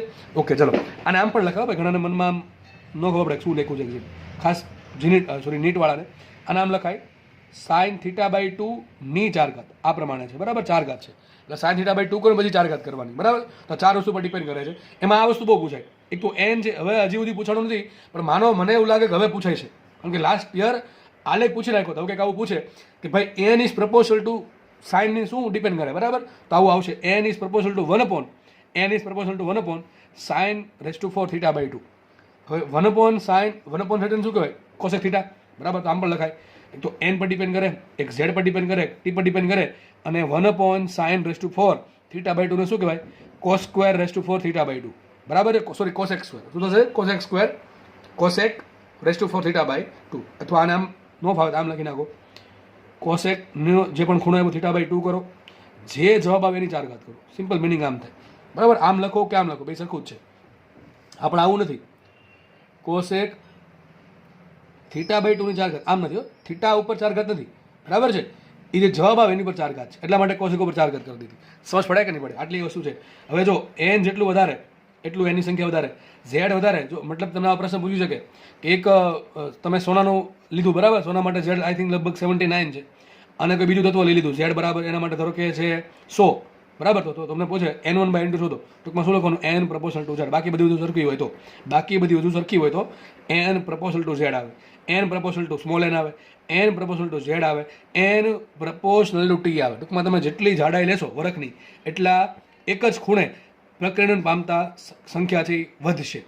તમને પૂછે ભાઈ સોનાના વરખની જાડાઈ પહેલાં ધારો કે 1 માઇક્રોમીટર છે, હવે ધારો કે જાડાઈ છે 5 માઇક્રોમીટર કરી દેવામાં આવે તો કોઈ એક જ ખૂણે પ્રકીર્ણન પામતા કણોની સંખ્યા કેટલા ગણી થાય? 5 ગણી. કારણ શું? n પ્રપોઝલ ટુ t છે. તો જો દાખલા નથી ગણાવતો પણ તમને સમજાવી દઉં છું દાખલા કેવી રીતે પૂછાઈ શકે, બરાબર. અને મને એવું લાગે કે મોટા ભાગે આવું પૂછશે હવે કે ભાઈ n પ્રપોઝલ ટુ 1/sin⁻⁴ θ/2 આવું પૂછી શકે, આવું પૂછી શકે. યાદ રાખજો ભાઈ, બરાબર છે. હજુ સુધી પૂછાયું નથી પણ હવે પૂછી શકે. ઓકે, કારણ કે લાસ્ટ યર આમાંથી એક પ્રશ્ન પૂછવાનો હતો. મોટા ભાગે આ ચેપ્ટરમાંથી જે પ્રશ્ન પૂછે છે એ જે બોરનો અધિતર્ક છે એમાંથી, અને જે પેલી લાયમન, બામર, પાશ્યોન, બ્રેકેટ ને ફંડ, આ જે 5-6 શ્રેણીઓ છે એ, અને હાઇડ્રોજન વર્ણપટ જે છે એમાંથી પ્રશ્ન પૂછાતા આવ્યા છે. પણ લાસ્ટ યર આમાંથી એક આલેખ પૂછવાનો હતો, એટલે બની શકે કે ભાઈ નેક્સ્ટ યર પણ આમાંથી પ્રશ્ન પૂછાય, બરાબર, બની શકે ભાઈ, બરાબર છે. તો આ વસ્તુ ખાસ યાદ રાખવી. ખાસ યાદ રાખજો, કોસેક θ/2 ની 4 ઘાત, કોસેક θ/2 ની 4 ઘાત પર ડિપેન્ડ કરે છે, અથવા સાઇન θ/2 ની 4 ઘાત પર n ડિપેન્ડ કરે છે. સમજ પડે કે ન પડે? સિમ્પલ વસ્તુ છે, બરાબર છે. તો તમે જુઓ અહીં વિચારો, થીટા જેમ જેમ વધે, બરાબર, થીટા જેમ જેમ વધે એમ θ/2 વધે. હવે આપણે ખબર છે જેમ ખૂણો મોટો એમ સાઇન મોટું, બરાબર છે. તો વિચારો, જેમ ખૂણો મોટો કરશો એમ નીચેનું પદ વધતું જશે, n ઘટતા જશે. આપણે હમણાં જોયું હતું કે ભાઈ મોટા ખૂણે પ્રકીર્ણન પામતા આલ્ફા કણની સંખ્યા કેવી હોય? ઓછી હોય. મોટા ખૂણે પ્રકીર્ણન પામતા આલ્ફા કણની સંખ્યા ઓછી હશે, બહુ ઓછી સંખ્યા હશે, બરાબર છે. ઓકે, ચલો, તો આ થિયરી યાર આટલી સમજાઈ ગઈ તમને. આ આખું શું ભણ્યા આપણે? હજી જસ્ટ આપણે રુથરફોર્ડનો એક્સપેરિમેન્ટ જ ભણ્યા છે. હવે આપણે આગળ વધીએ, બરાબર. એક જ દાખલો સોલ્વ કરી નાખીએ આનો, બરાબર. ઓકે, ચલો, માનો કે તમે એક્ઝામ આપવા ગયા અને આવો દાખલો કે તમને આવી રકમ તમને તમારા પેપરમાં જોવા મળી, તો તમને દાખલો આવડી જ જવો જોઈએ, કારણ કે મેં તમને કરાવ્યું છે, બરાબર, હવે છે સમજાવ્યું છે. બાકી આ વસ્તુ જે 40 મિનિટ ચાલીને 10 મિનિટમાં પતી શકે, આ જ વસ્તુ 10 મિનિટમાં આરામથી પતી શકે. ઓકે, પણ આ લાંબા સમય સુધી યાદ રહી તમને એટલા માટે થોડોક ખેંચીને ભણાવું છું, બરાબર. તો શું રકમ છે? આલ્ફા કોણના પ્રકીર્ણનના પ્રયોગમાં 60 ડિગ્રીના ખૂણે વિચલન એટલે કે પ્રકીર્ણન પામતા કોણની સંખ્યા 1000 છે, 10,000 છે. તો આપણે એવું કીધું છે કે થીટા બરાબર 60 ડિગ્રી છે ત્યારે n કેટલા છે? n છે 10 ની 4 ઘાત, બરાબર. 10,000 × 10 ની 4 ઘાત, તો તમે 10,000 લખો તો ચાલશે. ઓકે, આવું આપણે રકમમાં આપ્યું છે. તો પહેલો ક્વેશ્ચન છે 90 ડિગ્રીના ખૂણે, અને બીજો ક્વેશ્ચન છે 120 ડિગ્રીના ખૂણે પ્રકીર્ણન પામતા આલ્ફા કણની સંખ્યા કેટલી? શું કહે છે? 90 ડિગ્રીના ખૂણે અને 120 ડિગ્રીના ખૂણે પ્રકીર્ણન પામતા આલ્ફા કણની સંખ્યા કેટલી શોધવાનું છે. જો વિચારો, બીજું કંઈ મને આપ્યું નથી. અને માનો કે મને સૂત્ર યાદ નથી, મને થોડું જેટલું જરૂર છે એટલું યાદ છે, આખું સૂત્ર મને યાદ નથી, એક્ઝેક્ટલી મને સૂત્ર યાદ નથી, અને એક્ઝેક્ટલી જરૂરી નથી, બરાબર છે. યાદ રહે તો રાખો, ના રહે તો કંઈ વાંધો નહીં, જેટલું કીધું યાદ રાખવાનું જ છે. તો આપણે હમણાં ભણ્યા હતા કે n ને થીટા આરે શું લેવા દેવા. જો રકમ વાંચીને ખબર પડી જવી જોઈએ કે થીટાનું એનનું કંઈક સંબંધ છે. તો આપણે ખબર છે, હમણાં ભણ્યા હતા આપણે, n is proportional two 1/sin⁻⁴ θ/2. આપણને આટલી ખબર છે. ચલો, આ જ વસ્તુ કરવાની છે. આપણને ખબર છે 60 ડિગ્રીના ખૂણે કેટલા આલ્ફા કોણ છે એ મળે છે. તો આપણે 90 ડિગ્રી માટે પૂછ્યું, 90 ડિગ્રી ધારો કે n2 કહી દો અને n1 કહી દો, લખી નાખીએ ફટાફટ. લખીએ માટે n2/n1, આપણે n2 શોધવાનું છે ને, કે 90 ડિગ્રીના ખૂણે કેટલા આલ્ફા કણ છે એ સ્કેટર પામે અથવા પ્રકીર્ણન પામે છે. તો n2/n1 બરાબર ઊંધું આવશે ને અહીંયા, બરાબર, એ ઊંધું આવશે. શું આવશે અહીંયા? sin⁻⁴ θ1 ભાગ્યા 2 છેદમાં sin⁻⁴ θ2 ભાગ્યા 2, બરાબર કે નહીં? અરે ભાઈ ઊંધું છે કે નહીં? અહીંયા 1 હોય તો એ નીચે 1 આવશે, એ 2 તો નીચે 2, બરાબર. એ 2 ખૂણો આવ્યો અને 1 છે તો ઉપર આવશે. હવે આ તો બધાને સિમ્પલ લલ્લુ પપ્પુ ખબર પડી જવી જોઈએ, બરાબર છે. ઓકે, ચલો, જસ્ટ કિંમત મૂકી દો. θ1 શું આપણા માટે છે? θ1 છે 60 ડિગ્રી, આપણા કેસમાં θ1 60 ડિગ્રી છે. જ્યારે એના માટે n1 કેટલા છે? n1 છે 10 ની 4 ઘાત. θ2 આપણને આપેલા છે 90 ડિગ્રી, આપણે જસ્ટ n2 શોધવાના છે, બસ. n2 બરાબર કેટલા? ચલો ફટાફટ મૂકીએ કિંમત. મૂકીએ n2 ના છેદમાં n1, બરાબર. મૂકીએ કિંમત ફટાફટ. sin⁻⁴ θ1 ઇઝ ગિવન 60 જો 16 મૂકવાના, 60/2 છે એટલે 60 ડિગ્રી ભાગ્યા 2 એમ છે ને, એટલે થશે 30 ડિગ્રી. અહીંયા ભૂલ પડી એટલે વાત પૂરી. અહીં 30 ડિગ્રી આવશે, ભાજી કહું છું, લખી દઉં. θ1/2 આવશે 30 ડિગ્રી અને θ2/2 આવશે 45 ડિગ્રી, બરાબર. છેદમાં શું આવશે? sin⁻⁴ θ2/2. θ2 શું છે? 45 ડિગ્રી, સોરી, θ2 છે 90 ડિગ્રી, એના ભાગ્યા 2 45, તો આવશે 45 ડિગ્રી. ડાયરેક્ટ મૂકી દઈએ આપણે. આગળ વધીએ માટે મૂકશું n2/n1 ઇઝ ઇક્વલ ટુ, જો sin30 ને પેલા sin30 કરો ને પછી 4 ઘાત કરો. ચલો નો ભાત કરી દઉં sin30. હવે sin30 ની કિંમત હોય 1/2. હવે એનું આવડતું હોય, બરાબર, તો રહેવા દેવું પડે બધું. મૂકીએ કિંમત sin30 1/2, એની 4 ઘાત કરી નાખશું છેદમાં sin45 1/√2, એની 4 ઘાત કરવાની 1/√2 ની 4 ઘાત, બરાબર. છેદનો છેદ વ્યવસ્થિત કરી નાખીએ તો આવશે આ રીતે n2/n1 બરાબર આ 1/√2 4 એટલે કે શું થશે √2 4 છેદમાં 2 4 બરાબર સિમ્પલ વસ્તુ છે. હવે √2 4 શું થાય 4 થાય કે ન થાય લો આપણે પહેલાં કરી દઉં આમ √2 × √2 2 √2 2 2 4 ઓકે તો ઉપર 4 આવશે 2 4 2 8 2 16 તો આવશે છેદમાં 16 બરાબર. તો માટે શું સાબિત થયું n2 ભાગ્યા n1 બરાબર આવશે 1/4 100 માટે n2 બરાબર n1/4 n1 છે 10,000 10,000 છેદમાં 4 કેટલા આવશે 2500 તો n2 બરાબર 2500. યાદ રાખજો જેટલો ખૂણો મોટો એટલે આ સંખ્યા ઓછી મળવી જોઈએ વધારે ના મળવી જોઈએ. તો આ તમારો દાખલાનો જવાબ પૂરો. આવો દાખલો તમને ભવિષ્યમાં દેખાશે તમારા કંઈક એક્ઝામમાં બરાબર. બીજો દાખલો હોમવર્કમાં સાથે કરો કે 120 ડિગ્રીના ખૂણે કેટલા આલ્ફા કણો પ્રકરણ પામે છે. આનો આન્સર સમય તમારી પાસે હોય કદાચ સમય તો નહીં હોય છતાં પણ જો સમય હોય તો કોમેન્ટમાં લખવો સાચો આન્સર. ઓકે ચલો આગળ વધીએ. જો કે ખાલી તમારે શું કરવાનું છે આપણે 120 ચલો કરી દો 120 ભાગ્યા 2 60 થશે અને સાઈન 60 આવશે અને સાઈન 60ની કિંમત શું હોય એ જાતે શોધીને ગણતરી કરી દેવી બરાબર. ઓકે ચલો આપણે આગળ વધીએ હવે. ઓકે ચલો નેક્સ્ટ થિયરી ભણીએ. આ જે એક્સપેરિમેન્ટ છે એના રિલેટેડ જ છે બરાબર એને સંબંધિત જ છે આપણે બહુ ઇઝી થિયરી છે બરાબર. ઓકે ચલો વાંચીએ રકમ આપણે ટાઇટલ વાંચીએ. નવી થિયરી છે impact parameter and distance of closest approach. બે વસ્તુ સમજીએ શું છે એક્ઝેક્ટલી. પહેલાં આપણે સમજીએ ઇમ્પેક્ટ પેરામીટર બરાબર કે ભાઈ ઇમ્પેક્ટ પેરામીટર શું ઇફેક્ટ કરે. ઇમ્પેક્ટ પેરામીટર કોને કહેવાય બહુ ઇઝી છે જુઓ. મને તમારો ન્યુક્લિયસ છે આપણે ખબર છે આપણે થોડુંક ન્યુક્લિયસ બહુ મોટું દોર્યું છે અને માનો કે આ એની આજુબાજુનો વિસ્તાર છે ખાલી વિસ્તાર કે જેમાં માત્ર ઇલેક્ટ્રોન છે બરાબર. આપણે એને ઘડીક પૂરતું ખાલી વિસ્તાર કહી દઈશું. તો મેં તમને હમણાં કીધું હતું કે એવું બહુ ઓછું બનશે અમુક એટલે મેં તમને પહેલાં કીધું હતું હમણાં કે 10⁴ લગભગ એક આલ્ફા કણ છે એ ન્યુક્લિયસની દિશામાં જ ગતિ કરે. ટૂંકમાં જે આલ્ફા કણનો વેગ છે એ આલ્ફા કણનો વેગ છે બની શકે કે ભાઈ આલ્ફા કણ જે છે એ ન્યુક્લિયસ સાથે ડાયરેક્ટલી ઇમ્પેક્ટ કરી શકે બરાબર છે. તો તમારો આલ્ફા કણનો જે વેગ છે એ ન્યુક્લિયસથી કેટલો દૂર છે એને કહેવાય ઇમ્પેક્ટ પેરામીટર. સિમ્પલ ફરતી કહું છું તમારા આલ્ફા કણના જે વેગની જે દિશા છે એ વેગની દિશા આ ન્યુક્લિયસથી કેટલી દૂર છે એને કહેવાય ઇમ્પેક્ટ પેરામીટર. સમજો માનો કે આ આલ્ફા કણ છે ધીમે ધીમે એનો વેગ કઈ દિશામાં આ દિશામાં છે ધીમે ધીમે આગળ વધશે બરાબર ધીમે ધીમે આગળ વધશે. મેં કીધું હમણાં સમજાવ્યું પ્રમાણે એનો વેગ ધીમે ધીમે ઘટવા મળશે કારણ શું આ ન્યુક્લિયસ એનો ચાર્જ કેટલો ઝેડી છે અને સામે જે આલ્ફા કણ છે એનો ચાર્જ કેટલો છે 2e છે. તો આ જે 2e ચાર્જ બેનો ચાર્જ ધન જ છે એટલે બંને વચ્ચે શું લાગે અપાકર્ષી બળ લાગે એટલે ધીમે ધીમે એનો વેગ ઘટવા મળશે. માનો કે આલ્ફા કણ છે અહીંયા આવીને ઊભો રહી ગયો આલ્ફા કણ છે અહીંયા આવીને ઊભો રહી ગયો કારણ કે એની પાસે હવે અપાકર્ષી બળનો સામનો કરવા માટે જરૂરી ગતિ ઉર્જા કે વેગ નથી એટલા માટે શું થશે રિટર્ન થશે. તો યાદ રાખો આ જે ડિસ્ટન્સ છે ને કે આલ્ફા કણ છે એ ન્યુક્લિયસની વધુ કેટલો નજીક ગયો એને કહેવાય ડિસ્ટન્સ ઓફ ક્લોઝેસ્ટ. ક્લોઝેસ્ટ એટલે એકદમ નજીક ક્લોઝેસ્ટ એટલે કે નજીક જાવ ક્લોઝેસ્ટ એટલે ઓછામાં ઓછું અને એપ્રોચ એટલે નજીક જવું એટલે ડિસ્ટન્સ ઓફ ક્લોઝેસ્ટ એપ્રોચ. ટૂંકમાં આલ્ફા કણ છે એ ન્યુક્લિયસની વધુમાં વધુ કેટલો નજીક પહોંચી શકે છે એ અંતરને કહેવાય ડી.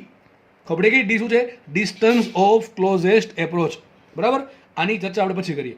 આપણે પહેલાં આ સમજીએ ઇમ્પેક્ટ પેરામીટર. તો ચલો હું એમ કહું કે આ આલ્ફા કણ માટે આનું જે આલ્ફા કણનો જે વેગ છે એ જે દિશા મળી એ દિશા કઈ પસાર થશે એ દિશા પસાર થશે ન્યુક્લિયસમાંથી. દેખાય છે આલ્ફા કણનો વેગ આ દિશામાં છે દિશા છે એ ન્યુક્લિયસમાંથી પસાર થઈ.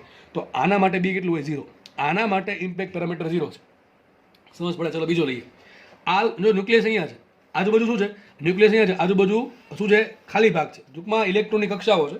જસ્ટ આપણે તમને સમજાવવા માટે હું જસ્ટ એને ઘડીક પૂરતો ખાલી ભાગ કહું છું.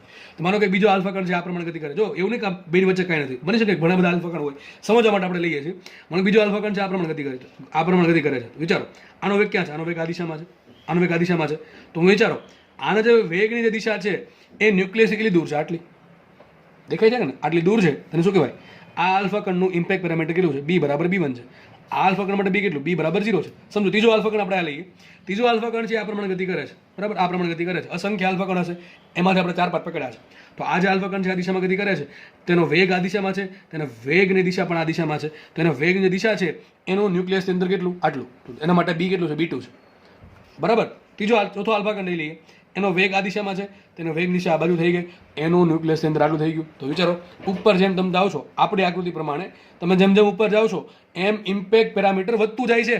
ઇમ્પેક્ટ પેરામીટર વધે અહીં કેટલું ઇમ્પેક્ટ પેરામીટર 0 અહીં કેટલું b1 આના માટે કેટલું b1 છે આના માટે કેટલું b2 આના માટે કેટલું b3. અરે ભાઈ સિમ્પલ વાત આલ્ફા કણની જે દિશા છે વેગની દિશા એનું ન્યુક્લિયસ અંદર જો લખ્યું છે ન્યુક્લિયસના કેન્દ્રથી આલ્ફા કણના પ્રારંભિક વેગના અંતરને ઇમ્પેક્ટ પેરામીટર બી કહે છે. સિમ્પલ. જો શું છે, ન્યુક્લિયસના કેન્દ્ર, ટૂંકમાં ન્યુક્લિયસના કેન્દ્રથી આલ્ફા કણનો જે પ્રારંભિક વેગ છે, પ્રારંભિક એટલે કયો, સ્કેટર થયા પહેલાનો, ભાઈ સ્કેટર થયા પહેલાનો જે વેગ છે, જો મેં આ દિશા કહું છું, બરાબર, આ દિશા કહું છું, ઓકે. સ્કેટર થયા પહેલાના જે અંતર જે છે, સ્કેટર થયા પહેલા જે વેગની જે દિશા છે એનું ન્યુક્લિયસના કેન્દ્રથી અંતર. સિમ્પલ ભાષા છે, બરાબર છે, ઓકે. ચલો સર, આ શું કામ ભણીએ છીએ, એનું બહુ કામ છે, એટલા માટે મને એમ કહો, આ જે આલ્ફા કણ છે એના માટે બી કેટલું, 0. આના માટે બી 0 છે, આના માટે થીટા કેટલો છે, થીટા શું છે, પ્રકીર્ણન કોણ કેટલો, 180 ડિગ્રી.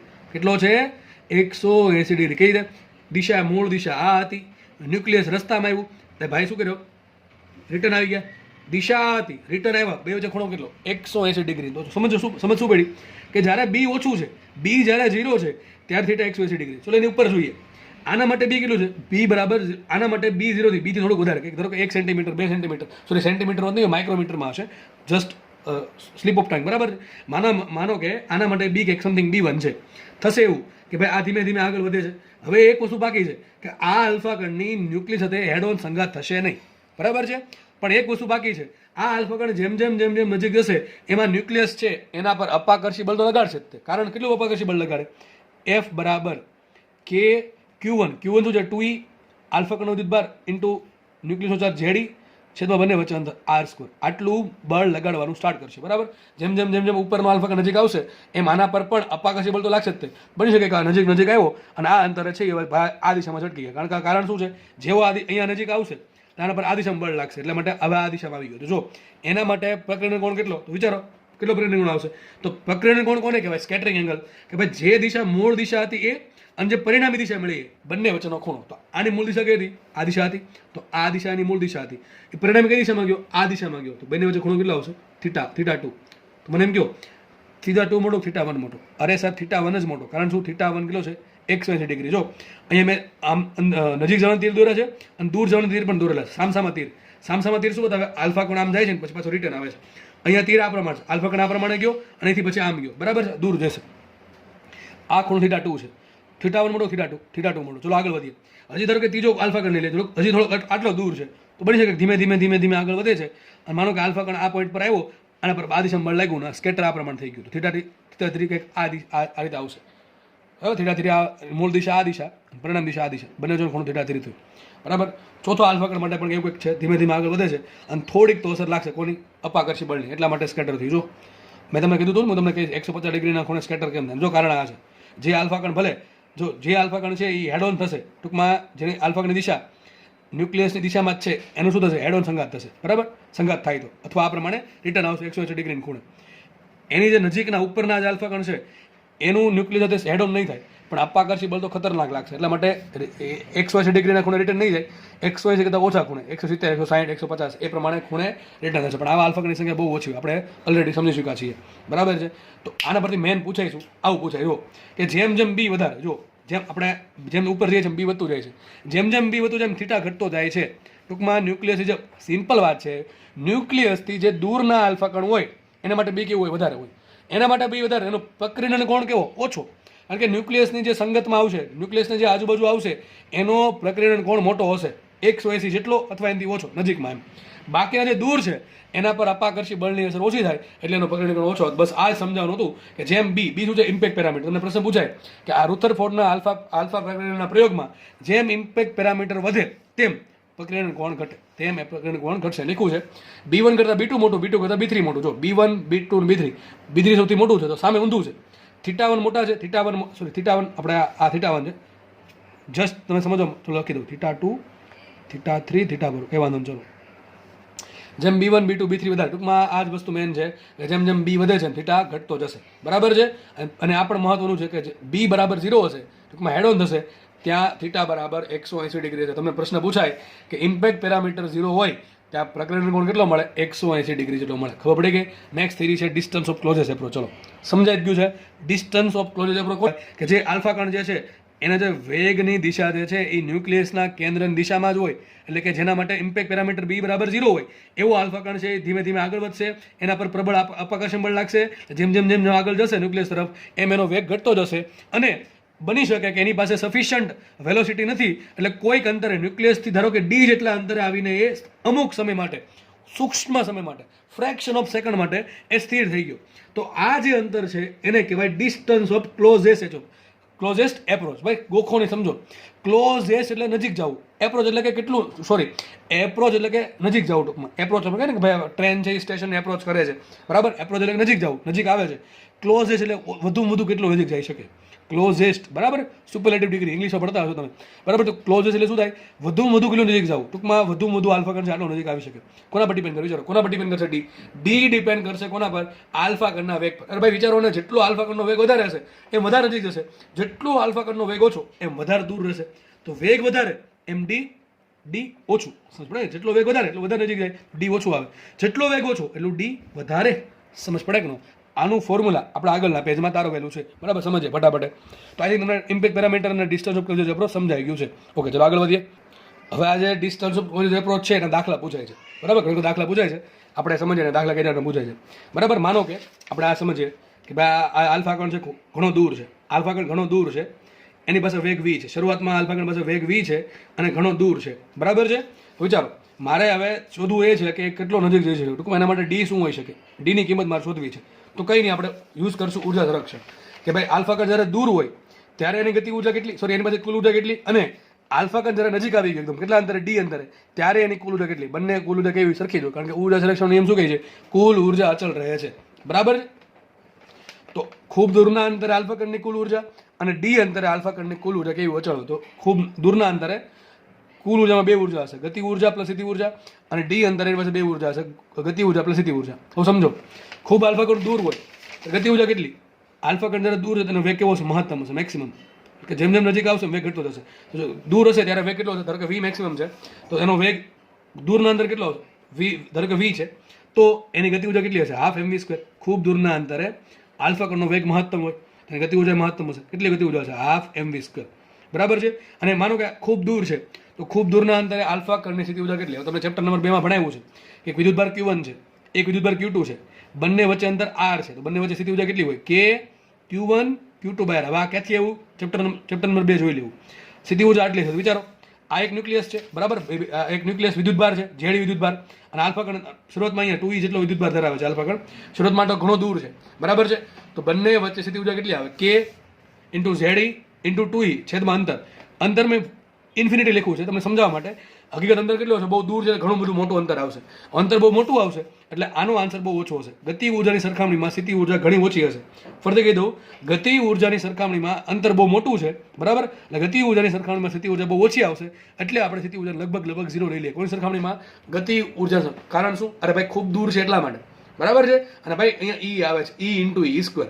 ઈની કિંમત કેટલી, 10⁻19 ઘાત, 1.6 10⁻19. એનો પાછો વર્ક કરો એટલે ઘણો ઓછો આન્સર આવે, પછી અંતરે મોટું છે. એટલે ગતિ ઉર્જાની સરખામણીમાં આ કિંમત બહુ નાની આવશે, બરાબર. એટલે આપણે એને ઘડીક પૂરતી અવગણી નાખીએ. સમજ પડી ગઈ? હવે જેમ જેમ આલ્ફા કણ નજીક આવશે એનો વેગ ઘટતો ગયો, ગતિ ઉર્જા ઘટી ગઈ. ધારો કે આ પોઈન્ટ પર આવી ગયો.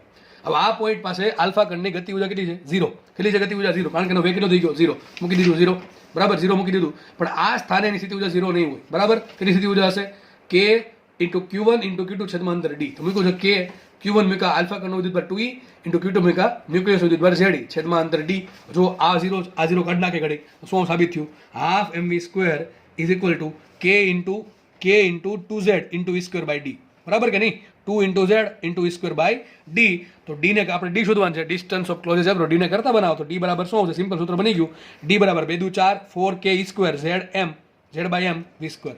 સમજ પડે કે ન પડે? મેં તો પહેલા કીધું હતું કે ભાઈ જેટલો d છે, ઓકે ચલો એક ભૂલ મને લાગે છે અહીંયા, v સ્ક્વેર છેદમાં આવશે, બરાબર કે નહીં? કેમ ખબર પડે? મેં તમને હમણાં કીધું હતું કે જેટલો વેગ વધારે એટલું ડી ઓછું, પણ ઊંધું થતું હતું એટલા માટે મને લાગ્યું ભૂલ છે, બરાબર. અહીં 20 છેદમાં જશે, ડી ઉપર આવશે. એટલે મેં તમને પહેલા કીધું હતું જો કે જેટલો વેગ વધારે, સિમ્પલ વાત છે, જેટલો વેગ વધારે એટલે વધારે નજીક જાય તો ડી ઓછું આવે. જેટલો વેગ ઓછો એટલે વધારે દૂરથી રિટર્ન થવું પડે એટલે ડી વધારે, બરાબર. જેટલો વી ઓછો તો ડી વધારે, વી વધારે ડી ઓછું. સિમ્પલ અહીંથી સમજ પડે છે. તો ડી કોના પર ડિપેન્ડ કરે, એક તો ડિપેન્ડ કરે ઝેડ પર અને વી પર. એમ શું છે, આલ્ફા કણનું દળ, બરાબર કે નહીં.